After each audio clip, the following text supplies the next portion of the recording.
एउटा पात्रको रूपमा मैले पनि त्यो अवसर प्राप्त गरेँ र उहाँले धेरै कुरा संस्थाको बारेमा भनिसक्नु भएको छ। आफू नै संलग्न भएर विदेशको भूमिमा जन्माएको संस्थामा आज दुईवटा भूमिकाहरू, आदरणीय गणेश सर जो यो कार्यक्रमको प्रमुख अतिथि हुने कार्यक्रम तय भएको थियो र केही प्राविधिक कारणले त्यो अवसर मैले प्राप्त गरेँ। गणेश सरले फोन गर्नुभएको थियो र अर्को भूमिका भनेको मेरो जीवनको पृष्ठभूमि खेलकुद क्षेत्रमा बित्यो। पृथ्वीनारायण क्याम्पसदेखि निरन्तर रूपमा विभिन्न तहमा आफै खेलेँ, खेलाइयो, पदाधिकारी भइयो र अहिले राज्यको एउटा महत्त्वपूर्ण जिम्मेवारी गण्डकी प्रदेश सरकारले मलाई दिएको छ र मेरो दृढ विश्वास पनि हो अहिलेको आधुनिक संसारमा समाज परिवर्तनको लागि खेलकुदको ज्यादै ठुलो महत्त्व हुन्छ भन्ने मेरो दृढ विश्वास हो। त्यही अभियानमा लागेको छु तपाईहरुको प्रेरणाले। सयौं थोङ्गा फुलका हामी एउटै माला नेपाली जुन हाम्रो राष्ट्रिय गान छ त्यसले पनि के भन्छ भने हामी नेपालमा धेरै जात जातिहरू 120-22 वटा जात जातिहरू बसोबास गर्ने देश। त्यो माला बुन्दाखेरिको एउटा महत्त्वपूर्ण फुल गुरुङ हो, हामी तमु हो र त्यो माला बुनिराख्दाखेरि त्यो माला त्यतिखेर सुन्दरता रहन्छ जब हरेक त्यो मालामा उनिएका फुलहरू राम्रा हुन्छन्, राम्ररी फक्रेका हुन्छन्। त्यही सोच अनुरूप हामीले 1998 मा जापानमा केही साथीहरू थियौं हाम्रो। हामीले तमदी जापानको नाममा निकै प्रयासहरू गरियो आफ्नो समुदायको परिचयको लागि र एउटा नेपाल फर्केपछि एउटा चौतारी बनाउनुपर्छ, अभियान बनाउनुपर्छ भन्ने सोच अगाडि आयो। सोही अनुरूप प्रतिष्ठानको जन्म भयो र त्यहाँ पीडा के थियो भनेदेखिलाई त्यो विदेशीहरूको पछाडि एउटा गैर रूपमा बसोबास गर्नुपर्ने परिस्थिति भनेको हाम्रो ठम्याइ थियो शिक्षा। हाम्रो भावी सन्ततिलाई शिक्षा तरफ 2 पाइला भए पनि हामीले अगाडि सार्न सक्यौं भनेदेखिलाई त्यो ठुलो महत्त्वपूर्ण योगदान रहनेछ भन्ने हाम्रो सोच थियो। हामीले यो रुख, यो वृक्ष यति ठुलो रूपमा झाङ्गिएला भन्ने त त्यति सोचेको थिएनौं इमानदारीपूर्वक भन्नुपर्दाखेरि। तथापि केही न केही प्रयास गरौँ भन्ने शुद्ध मनले हामीले यो अभियानको सुरुवात गरेको थियौं। मलाई अझै पनि याद छ 1998 मा जब म तमदी जापानको अध्यक्ष थिएँ, सौभाग्यले प्राध्यापक डाक्टर गणेश गुरुङ र अर्को प्राज्ञिक व्यक्तित्व जसले सरस्वती क्याम्पसको क्याम्पस चिफ पनि गर्नुभएपछि नारायण गुरुङ दाइ पनि त्यहीँ हुनुहुन्थ्यो। म सम्झिन्छु हेमचन्द्र भाइ र हामीले एउटा मेरो कोअर्डिनेसनमा एउटा भेला भएको थियो। त्यो भेलामा उहाँहरू 2 जना उपस्थित हुनुहुन्थ्यो र यो अहिलेसम्म 20-22 वर्षको यात्रामा धेरै व्यक्तिहरूले धेरै योगदानहरू गर्नुभएको छ, अतुलनीय योगदान गर्नुभएको छ। संस्थापक अध्यक्ष जसले एउटा खम्बाको रूपमा उभिदिनु भयो, दरिदिनु भयो, आदरणीय खेम दाइ यहीँ हुनुहुन्छ। उहाँले यसलाई सुरुवातको दिनमा यसलाई अगाडि बढाउने काम भयो।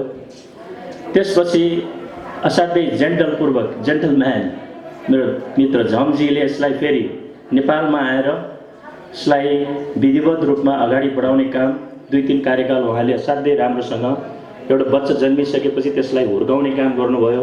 त्यसमा सोमजी जो अमेरिकामा हुनुहुन्छ उहाँले पनि धेरै ठुलो योगदान छ। त्यो हुर्किसकेको बच्चालाई लङ जम्प, यो म स्पोर्ट्सको भाषा बोल्दैछु, लङ जम्प र ट्रिपल जम्प गरेर फड्को मार्ने काम चाहिँ हाम्रो चिजगाजी भाइले गर्नुभयो। युकेसँग हाम्रो कनेक्सन भयो र युके को साथीहरूको यति ठुलो सपोर्ट रह्यो। अहिले अघि हाम्रो दाइले पनि भन्नुभयो, डमर दाइले वार्षिक रूपमा यही चाहिँ संस्कृति प्रतिष्ठानको छात्रवृत्तिको लागि च्यारिटी डिनर नै गरेर त्यसरी चाहिँ अगाडि बढाउने एउटा अभियानै भइसक्यो उहाँतिर। अस्ति नै चिजकाजी भाइ र म हाम्रो स्वर्गीय गणेश सरको घरमा गएको थिएँ। उहाँको बहिनी युकेबाट आउनुभएको रहेछ। अनि कुरा चल्दै जाँदाखेरि त्यो वृद्ध आमा बुवाहरूसँग पनि यो सांस्कृतिक प्रतिष्ठान भन्ने कुरा यति गढेको रहेछ, कल्चर्ड भएको रहेछ। मेरो छोरीले पनि दिँदैछ, ज्वाइँले पनि दिँदैछ, बाबु म पनि दिँदैछु। हेर्नुहोस् त, यसको एउटा त्यो यस्तो प्रभाव पर्नुको पछाडि केही मान्छेहरूको अत्यन्तै ठुलो योगदान छ। सङ्घ संस्था त धेरै छ नि, कुन संस्था कहाँ जान्छ भन्ने कुराहरू त्यहाँ आबद्ध व्यक्तिहरू, त्यहाँको नेतृत्व गर्ने साथीहरूको ज्यादै ठुलो योगदान छ। अब म भन्छु, चित्रजीले अहिले लिड गर्दै हुनुहुन्छ, अब हाई जम्पमा जानुपर्छ। अब यो ट्रिपल जम्पबाट हाई जम्पतिर जानुपर्छ। अर्को साथी अब त पोल भल्ट गर्नुपर्छ। अब यसले अघि होमजीले धेरै उदाहरणहरू दिनुभयो, राज्यसँग जोडिनुपर्छ हाम्रो यो विषय। हाम्रो त्यतिखेरको परिकल्पना पनि के हो भने, तपाईँ हामी कुनै सरकारी अड्डामा जाउँ अथवा कुनै मेडिकल हस्पिटलमा जाउँ, त्यहाँ हाम्रो समुदायको नाम देखियो भने हामीलाई कति आनन्द लाग्छ नि, होइन? तर चिन्ता गरेर मात्र त भएन। त्यसैले पनि हामीले के भन्यो भने कमसेकम 2 जना मान्छे मात्रै बनाउन सक्यो भने पनि ठुलो उपलब्धि हुन्छ भन्ने त्यो विशुद्ध सोच थियो। अघि तमु पेलु सङ्घको अध्यक्षज्यूले भन्नुभएको मलाई एउटा राम्रो लाग्यो। तमु विद्यार्थी एकजना सक्षम व्यक्ति भइराख्दाखेरि त्यो राज्यले पनि त्यसको बेनिफिट पाउँछ। म एउटा भनाइबाट जहिले पनि अभिप्रेरित छु, एक्ट लोकली थिङ्क ग्लोबल्ली भन्छ। हामीले एउटा तमु विद्यार्थीलाई सहयोग गरिराख्दाखेरि त्यो हाम्रो लोकल एक्ट हो। तर त्यो तमु विद्यार्थी हुर्किँदा बढ्दा इन्जिनियर बन्दा, शिक्षक बन्दा, एउटा कानुनी व्यक्ति बन्ला, भोलि देशको राजनीतिक तहमा पुग्ला, त्यसको सेवा भनेको समग्र नेपालले पाउँछ, मानव समुदायले पाउँछ। त्यो भनेको ग्लोबल थिङ्क हो। त्यसकारणले हामीले हरेक लोकल एक्ट गर्दाखेरि हाम्रो थट चाहिँ ग्लोबल हुनुपर्छ। मैले गरेको हरेक कामले ब्रह्माण्डलाई सहयोग हुन्छ भन्ने थट हो। त्यही थटबाट प्रतिष्ठानको चाहिँ जन्म भएको। र जातीय कुराहरू गर्दाखेरि धेरै मान्छेहरूको विचारहरू भिन्न भिन्न छन्। कति व्यक्तिहरू सायद जातीय मुद्दालाई नै आफ्नो जीवनको विषय बनाएर गइरहेको पनि छन् नि, होइन? हामी ठगियो, हामीलाई लुटियो, हामी चाहिँ पीडित भयो भन्ने कुराहरू छ। तर तमु सांस्कृतिक प्रतिष्ठानको सोच त्यो होइन। तमु सांस्कृतिक प्रतिष्ठानको सोच अलिक दायरा ठुलो छ। हामीले अरूसँग प्रतिस्पर्धी बन्न सक्नुपर्छ। अरूले गरेको सफलतालाई क्रिटिसाइज गरेर होइन, हामी आफै सक्षम हुनुपर्छ। पढ्नु पर्यो नि त, मेहनत गर्नु पर्यो, पौरखी हुनु पर्यो, अनि न अरू समुदायभन्दा अगाडि बढ्न सक्छ। अरू समुदायले हामीलाई ठग्यो, हामीलाई चाहिँ दबाइयो भनेर होइन भन्ने थिम, त्यो भनाइमा हिँड्ने समुदाय पनि छन्, त्यो भनाइलाई अँगालेर हिँड्ने पनि छन्। तर प्रतिष्ठानको विशुद्ध सोच के त भनेदेखिलाई अलिक उदार भएर सोच्नुपर्छ भन्ने हो। हामीले तमु मात्रै होइन, गैर तमुहरूलाई अवस्थाहरू छन्। यो उदारता हो। हाम्रो तमुदी जापानमा मिटिङ हुँदाखेरि चोटपटक लाग्यो भने हाम्रो समुदायहरू स्याहाइ चाहिँदैन भन्ने, तर अरू समुदायहरू मलाई पनि सपोर्ट गर्नुहोस् न भनेर आउँथ्यो कि। त्यो हाम्रो समुदायको गौरव हो। हाम्रो तमु समुदाय नेपालको टोटल जनसङ्ख्याको भन्नुपर्दाखेरि हामी 2% भन्दा पनि कम छौँ हाम्रो समाज। तर हरेक क्षेत्रमा हाम्रो राम्रो लक्षणहरू छन्। समुदाय समाजलाई अगाडि बढाउने कुरामा हाम्रो समाज जहिले पनि तत्पर हुन्छ। गिभिङको कल्चर छ। आफूले प्राप्त गरेको आम्दानी समाज सेवामा दिनुपर्छ भन्ने भावना ठुलो छ हाम्रो। त्यो भनेको ठुलो सम्पत्ति हो। चाहे त्यो पोखरा रङ्गशालालाई निर्माण गर्ने कुरामा होस्, चाहे यस्तै प्रकारको यो अरू समुदायको देखिँदैन नि त, होइन? सयौँको सङ्ख्यामा विद्यार्थीहरूलाई आफूले युकेमा बसेर कमाए पनि, जापानमा बसेर कमाए पनि हाम्रो अलिकति समस्यामा परेको छोराछोरीले यो शिक्षाबाट वञ्चित हुन नपरोस् भन्ने भावना न हो यो। त्यहाँनिर आफ्नो स्वर्गीय आमालाई जोडेको छ, बाबालाई जोडेको छ विभिन्न किसिमले। यो भनेको यो किनेर नपाउने कुरा हो। यो हाम्रो समुदायमा म कहिलेकाहीँ गाउँतिर जाँदा मठ मन्दिरमा हेर्दाखेरि त्यो मार्बलमा लेखेको नामहरू देख्दाखेरि धेरैभन्दा धेरै प्रतिशत हाम्रो समुदायको हुन्छ। पोखरा रङ्गशालामा 80% हाम्रो अहिले मुक्षेत्र सोल्टी जो कोअर्डिनेसन गर्नुभएको थियो युकेमा, त्यो नामहरू हेर्नुहोस् त, पोखरा रङ्गशालामा मर्निङ वाक गर्न जानुहोस् त, कति गर्व लाग्छ नि। तर यो घमण्ड गर्नु हुँदैन, गर्व र घमण्डमा फरक छ। हामीले गऱ्यौँ भन्ने होइन कि आफूलाई खुसी अनुभूत गर्नु हो। त्यस कारणले यो सबै कुराहरू जोडिँदै जाँदाखेरि अर्को राम्रो प्रसङ्ग यहाँ जोडियो। हाम्रो हिमाल भाइ सोल्टी हो नाताले होइन, दाई भाइ भन्ने गर्छौँ। यो विद्यार्थीहरू उत्कृष्ट हुनुमा त आमाको देन छ नि त भनेर उहाँले फेरि नयाँ परिकल्पना ल्याउनु भयो। द बेस्ट मम। आज हाम्रो पूजाको मम्मी चाहिँ एवार्डेड हुनुभयो। त्यसले आमाहरूलाई पनि प्रोत्साहन भयो नि, एउटा नयाँ कुरा थपियो है। यसरी सबैको कन्सेप्टहरू जोडिँदै गएको छ यो चाहिँ प्रतिष्ठानमा। अनि अघि मलाई राम्रो लाग्यो हाम्रो गौरीजी जसले आज सम्मानित हुनुभयो। उहाँले आफू यहाँ उभिनुको पछाडि को व्यक्तिको हात छ भन्ने कुरा सम्झिनुभयो के। उहाँले डाँफे कलालाई सम्झिनुभयो, हिमालीलाई सम्झिनुभयो, लगायत विभिन्न सिनियरहरूलाई सम्झिनुभयो। त्यो ग्र्याटिच्युड भन्छ। जो व्यक्तिमा त्यो ग्र्याटिच्युडको फिल छ नि, त्यो मान्छे अगाडि बढ्छ। जो मान्छेले आफूलाई सहयोग गरेको व्यक्तिलाई सम्झिन सक्दैन, त्यो मान्छेको जीवन त्यति धेरै टाढा पुग्दैन। म गौरीजीको त्यो भनाइप्रति असाध्यै धन्यवाद दिन चाहन्छु। र अघि यहाँ राम्रो कविता वाचन पनि गर्यो हाम्रो बहिनीले, साँच्चै नै भावुक बनायो होइन। यस्तो खालको क्रिएसनहरू प्रतिष्ठानले चाहेको पनि त्यही हो। हाम्रो विद्यार्थी भाइ बहिनीहरू, हाम्रो तमुहरू एउटा यस्तो राम्रो फक्रीको फुल होस्, जुन फुल साहित्यिक रूपमा होस्, खेलकुदको रूपमा होस्, राजनीतिक रूपमा होस्। भोलि हाम्रो तमुहरू किन पोखराको मेयर नबन्ने? अहिले जुन मुख्यमन्त्री हुनुहुन्छ, अर्थमन्त्री हुनुहुन्छ होइन, यो हरेक क्षेत्रमा जरुरी छैन कुन पार्टी भन्ने कुरा, तर राजनीतिक तरफ पनि उन्मुख हुनु पर्यो होइन। कानुनी चाहिँ भोलि न्यायाधीशहरू हुनु पर्यो, विभिन्न उच्च ओहदाका सचिवहरू हुनु पर्यो। त्यो रूपमा जानको लागि अघि होमजीले सायद त्यो रिफ्लेक्ट गर्नुभएको त्यही हो। हाम्रो प्रतिष्ठानले निजामती सेवातिर जानको लागि प्रशिक्षणहरू दिने कार्यक्रमहरू पनि गर्नुभएको छ। यो अत्यन्तै जरुरी छ। यति भन्दै आज यो आफ्नै संस्थामा म सम्मानित पनि हुन पाएँ। गणेश सरको व्यस्तताले प्रमुख अतिथिको भूमिका पनि निर्वाह गर्न पाएँ। मैले सबै राम्रो कोअर्डिनेसन गर्नुभयो। सबैजना अतिथिज्यूहरू, उपस्थित महानुभावहरूलाई मेरो व्यक्तिगत तर्फबाट र मेरो अहिले नयाँ जिम्मेवारी गण्डकी प्रदेशको खेलकुदको सदस्य सचिव, मैले 11वटा जिल्लाहरू मेरो अब काँधमा छ यो खेलकुदलाई अगाडि बढाउने सन्दर्भमा। त्यो मेरो जिम्मेवारीमा प्रति पनि तपाईहरूको सहयोग सद्भाव रहिरहनेछ म अपेक्षा गर्दछु।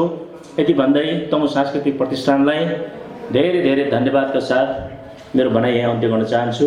धन्यवाद। जय तमु सांस्कृतिक प्रतिष्ठान। स्वागत गर्दै हुनुलाई हार्दिक अनुरोध गर्दै धन्यवाद। अध्यक्ष तथा यस कार्यक्रमका सभापति श्री चित्रबहादुर तमुज्यूलाई कार्यक्रम समापनको निम्ति अनुरोध गर्दै म पनि तपाईहरूबाट बिदा चाहन्छु। हस्त नमस्कार। जय तमु सांस्कृतिक प्रतिष्ठान।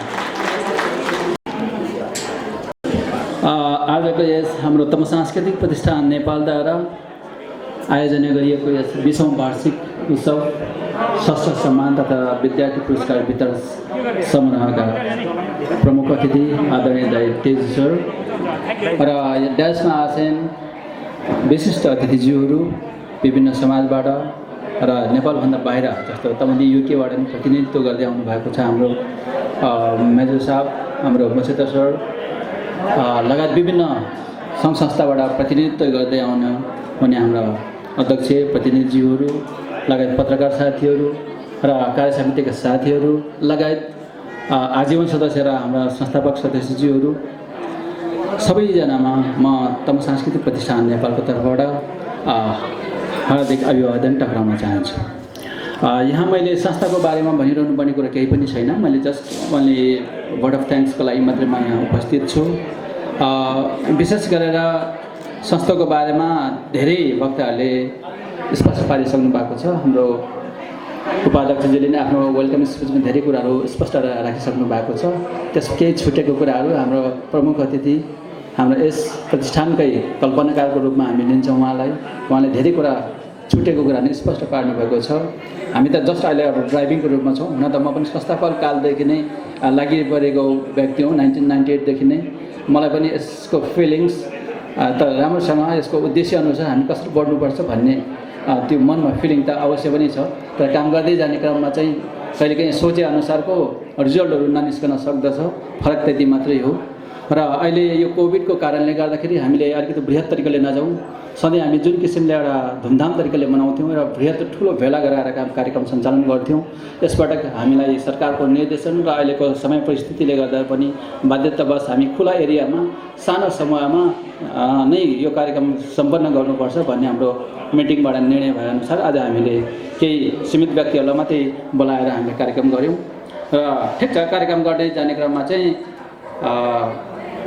व्यक्ति कम्ती हुनुभन्दा पनि त्यो कार्यक्रम कस्तो थियो र कार्यक्रममा उपस्थित व्यक्तित्वहरू कस्तो हुनुहुन्थ्यो, बस यसले बढी महत्त्वपूर्ण भूमिका खेल्छ भन्ने मलाई लाग्दछ।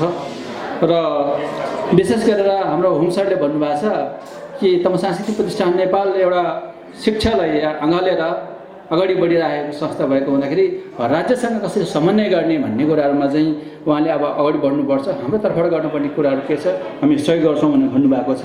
त्यो राज्यसँग समन्वय गर्नु भन्नु नै हामी चाहिँ अघि सरले भन्नुभएको थिए हामी अर्कोलाई दोष दिने, हामी आफै एउटा क्यापेबल हुनुपर्छ, एउटा कम्पिटेटर भएर निस्कन सक्नुपर्छ अरूसँग। तब मात्रै हामी त्यो ग्राउन्डमा गएर अरूसँग हामी एउटा काँधमा काँध जोडाएर अगाडि बढ्न सक्छौँ बौद्धिक क्षेत्रमा विशेष गरेर। त्यसकारणले यो लोकसेवा निजामती भन्ने कुराहरू के हो भन्ने कुरा, यसको बेसिक कुराहरू बुझिएन भने हामी त्यसमा अगाडि बढ्न सक्दैनौँ। यही कुराहरूको लागि हाम्रो बाबु नानीहरूलाई जानकारी गराउनको लागि बेसिक नलेजहरू दिनको लागि हामीले ट्रेनिङको प्रोग्रामहरू चाहिँ इन्स्टिट्युट बनाएका छौँ। मैले डाक्टर गणेशमान सरसँग मैले पहल गरेको छु, उहाँसँग छलफल गरेको छु। तर यो अलिकति सामान्य स्थिति भएपछि यसको व्यवस्था गरौँला, तपाईँले विद्यार्थीहरू भेला गराउनुहोस्, ट्रेनरहरू ल्याएर यहाँ ट्रेनिङ दिलाउने काम चाहिँ म गराइदिन्छु, त्यो पहल चाहिँ म सहज गरिदिन्छु भनेर भन्नुभएको छ। र यो कार्यक्रम सकेपछि हाम्रो मिटिङ बस्नेछ। हामी चाहिँ हुन त निश्चित रूपमा भन्न सक्दैनौँ कि यो कुन समय यो सामान्य हुन्छ भन्ने कुरा कसैले पनि ग्यारेन्टी लिन सक्दैनौँ। तैपनि हामी आफ्नो फ्युचरको एउटा प्रि प्लानहरू चाहिँ गर्दै जानेछौँ। र खास गरेर हामीले शिक्षालाई नै विशेष किन अँगाल्नु पर्यो भन्ने कुरामा त अघि दाइले धेरै कुराहरू स्पष्ट पार्नुभयो। मैले एउटै मात्रै के भन्न चाहन्छु भने हिजो हाम्रो जमानामा एसएससी पास गर्ने मान्छेहरू पाउने थिएन गुरुङहरूको घरमा, तर अहिले +2 ब्याचलर गर्ने धेरै बाबु नानीहरू भेटिन्छन्। र हामी चाहन्छ तपाईँ सांस्कृतिक प्रतिष्ठानको एउटा महत्त्व के हो, उच्च शिक्षा हाम्रो लक्ष्य भन्नु नै हर तमुको घरमा एकजना मास्टर डिग्री गरेको मान्छे होस्, कुनै एउटा मेम्बर, सबैजना नभए तापनि कुनै एकजना छोराछोरी चाहिँ मास्टर डिग्रीसम्म पुग्न सकोस्, त्यो लेभलको एजुकेसन प्राप्त गर्न सकोस् भन्ने हाम्रो चाहना हो। यदि एकजना मात्रै पनि मास्टर डिग्री लेभलको एजुकेसन पाएको घरमा उसले चाहिँ अरू सबै परिवारलाई चाहिँ एजुकेसनको बारेमा, उसको महत्त्वको बारेमा मजाले दर्शाउन सक्छ, उसले क्लियर आफ्नो भिजनहरू देखाउन सक्छ। त्यसकारण एकजना घरको विकास हुनु, गाउँको विकास हुनु, गाउँको विकास हुनु भनेको समाजको विकास हुनु हो, समाजको विकास हुनु भनेको नै क्षेत्र विकास हुँदै राष्ट्र विकासको कुरा हो। सरले भन्नुभयो एक लोकल्ली थिङ्क ग्लोबल्ली, यो कुराहरू त्यहीसँग आधारित कुराहरू छ। र हामी जापान जाँदाको पीडाहरू दाइले सुनाइसक्नु भयो, हामीले धेरै कुराहरू त्यही कुराहरू चाहन्छौँ। हाम्रो बाबु नानीहरू भोलि विदेश गए तापनि एउटा लेबर ग्रुपले होइन कि एउटा राम्रो दक्ष एउटा क्यापेबल भएर हातमा सर्टिफिकेट नलेज बोकेर जान सकोस्, अर्काले वेलकम गरोस् उनीहरूलाई, उनीहरू खाना बस्नको लागि मान सम्मानको साथ जागिर खाएर बस्न पाओस्। र देश विदेशको कुरा मात्रै नभइकन हामी भन्ने गर्छौँ नेपालमा पनि हाम्रो आफ्नो राज्य स्तरमा हाम्रो सहभागिता हुनुपर्छ। सानै ठाउँबाट किन नहोस्, हामी भर्याङ चढ्दाखेरि हामी एकैचोटि माथि पुग्दैनौँ, पहिलो खुड्कीलाई हामी सबभन्दा अगाडिको बेस नै टेक्नुपर्छ। यसैले नै आधार मानेर हामी अगाडि बढ्नुपर्छ भन्ने तम सांस्कृतिक प्रतिष्ठानको मान्यता हो। र यो मान्यता अनुरूप हामी अगाडि बढ्नुपर्छ र बढिरहेको पनि छौँ। र यो बढ्ने क्रममा जुन हाम्रा देश विदेशबाट जुन डोनरहरूले जुन सहयोग गर्नुभएको छ, यो एकदमै सराहनीय कुरा छ। यो हामी कहिल्यै बिर्सदैनौँ। तम सांस्कृतिक प्रतिष्ठान हामी अहिले 20-21 वर्ष पुगिसक्यौँ, लगातार हामी यसैमा लागि परेका छौँ। हामी चाहन्छौँ अब यो फिल्डमा जस्तो हाम्रो बाबु नानीहरू हामी स्टुडेन्ट बाबु नानीहरूलाई पनि यस सम्बन्धी हामी एउटा विद्यार्थी समिति गठन गरिदिएका छौँ। त्यो बाबु नानीहरूले हाम्रो यहाँको एक्टिभिटिजहरू बुझोस् जानोस् र भोलि यही बाबु नानीहरू पनि हाम्रो यो तम सांस्कृतिक प्रतिष्ठानलाई अगाडि हाँकेर बढ्न सकोस्, त्यो क्षमतावान होस् भनेर हामीले चाहिँ बाबु नानीहरूलाई नि ल्याएको छौँ। पक्कै पनि यो कुराहरू जुन सोच हामीले लिएर बाबु नानीहरूको विद्यार्थी समिति हामीले गठन गरेका छौँ, त्यो सोच अनुरूप बाबु नानीहरूले सपोर्ट गर्नुहुनेछ। भोलिको दिनमा ती बाबु नानीहरू तम सांस्कृतिक प्रतिष्ठान नेपालको कार्य समितिमा आएर यसलाई लिड गर्न सक्छ भन्ने कुरामा मैले विश्वस्त छु। र अन्तमा तम सांस्कृतिक प्रतिष्ठान नेपाललाई हिजो 10 लाखबाट आज हामी मोर देन 2 करोडको प्रोजेक्टमा पुगिसकेका छौँ। यसलाई यो लेभलमा ल्याउनुको लागि स्वदेशमा मात्र होइन विदेशमा रहनुहुने धेरै तमहरूको धेरै व्यक्तिगत रूपमा संस्थागत रूपमा सबैको ठुलो कन्ट्रिब्युसन छ, जसले गर्दा आज तम सांस्कृतिक प्रतिष्ठान नेपालले 128 जना विद्यार्थीहरू नेपाल अधिराज्यभरि पढाउन एउटा सक्षम बनेको छ र आगामी दिनमा यो अझै बढ्दै जाने कुरामा पनि मैले विश्वास लिएको छु। र अब धेरै लामो कुराहरू नराखौँ, सबै कुराहरू स्पष्ट भइसकेको छ। अन्तमा म हाम्रो यो तम सांस्कृतिक प्रतिष्ठान नेपालको 20औं वार्षिक उत्सव सशस्त्र सम्मान तथा विद्यार्थीको जुन पुरस्कार उच्च शिक्षा हो, यो उच्च शिक्षाको विद्यार्थी जुन पुरस्कार वितरण कार्यक्रम थियो त्यो बाबु नै आज आउन सक्नु भएन। यस कार्यक्रमलाई सपोर्ट गर्नुहुने तम सांस्कृतिक प्रतिष्ठानका शुभचिन्तकहरू व्यक्तिगत रूपमा संस्थागत रूपमा यहाँ म केही नाम लिन चाहन्छु। यहाँहरू सबैलाई म धन्यवाद ज्ञापन गर्न चाहन्छु अध्यक्षको तर्फबाट, साथै संस्थाको तर्फबाट। सबैभन्दा पहिला त तमुदी युके नै यसको ठुलो भूमिका रहन्छ। उहाँहरूलाई एकदमै धेरै धेरै धन्यवाद छ। तमुदी युके लगायत युकेसँग आबद्ध सम्पूर्ण मेम्बरहरूलाई चाहिँ म तम सांस्कृतिक प्रतिष्ठान नेपालको तर्फबाट धन्यवाद दिन चाहन्छु। साथसाथै तमु समाज बेल्जियम, तमुदी नेदरल्यान्ड, तमुदी जापान, तमु गुरुङ समाज कतार, अनि हालसालै मात्रै हामीसँग एउटा समन्वय भएको छ United Gurung society of America, यो युजिएसए पनि हामीसँग कन्ट्याक्ट भएको छ। हामीलाई खुसी लागेको छ। अमेरिकासँग हामी अहिले टच भएको थिएन, अब अमेरिका पनि हामीसँग समन्वय भएको छ। त्यस्तै हाम्रो यस कार्यक्रमलाई चाहिँ जुन सांस्कृतिक कार्यक्रममा जुन प्रयोग हुने जुन ड्रेसहरू वेशभूषाहरू थियो, यो वेशभूषालाई निःशुल्क हामीलाई प्रदान गर्नुभएको छ लालीगुराँस ड्रेस सेन्टरबाट, रानीपाबाट, हाम्रो तारादाईबाट। यो कलाकारहरूलाई निःशुल्क ड्रेस उपलब्ध गराइदिनु भएकोमा उहाँलाई पनि म धेरै धेरै धन्यवाद दिन चाहन्छु। त्यस्तै तमु टोङ युल हङकङ महिला विभाग, जसले हाम्रो तमु सांस्कृतिक प्रतिष्ठान नेपालको मूल अक्षय कोषमा 2.5 लाख रुपियाँ चाहिँ 2.5 लाख रुपियाँ चाहिँ उहाँले सहयोग गर्नुभएको छ। उहाँलाई पनि हामीले निमन्त्रणा पठाएका थियौँ। कोही प्रतिनिधिहरू यहाँ हुनुहुन्छ भने पठाइदिनु होला तम सांस्कृतिक प्रतिष्ठान नेपालको कार्यक्रममा भनेर, तर उहाँहरू चाहिँ आउन सक्नु भएन। यति भन्दै उपस्थित सबैजना अतिथि महानुभावहरू, साथै विशेष गरेर यो हल, यो स्पेस उपलब्ध गराइदिनु भएकोमा हाम्रो तमुदी नेपाल र सांस्कृतिक कार्यक्रम हमेसा आज मात्रै न हरेक कार्यक्रममा चाहिँ हामीलाई चाहिँ एउटा सौजन्यको रूपमा उहाँले दिनुहुन्छ। हिमाली सांस्कृतिक परिवार, यहाँ दुवैजना अध्यक्षज्यूहरू लगायत सम्पूर्ण परिवारलाई म तम सांस्कृतिक प्रतिष्ठान नेपालको तर्फबाट धेरै धेरै धन्यवाद ज्ञापन गर्न चाहन्छु। र यति भन्दै आजको यस तम सांस्कृतिक प्रतिष्ठान नेपालको यो 20औं वार्षिक उत्सव तथा सशस्त्र सम्मान विद्यार्थी पुरस्कार वितरण कार्यक्रम यही समापन भएको घोषणा गर्न चाहन्छु। जय तम सांस्कृतिक प्रतिष्ठान नेपाल। धन्यवाद।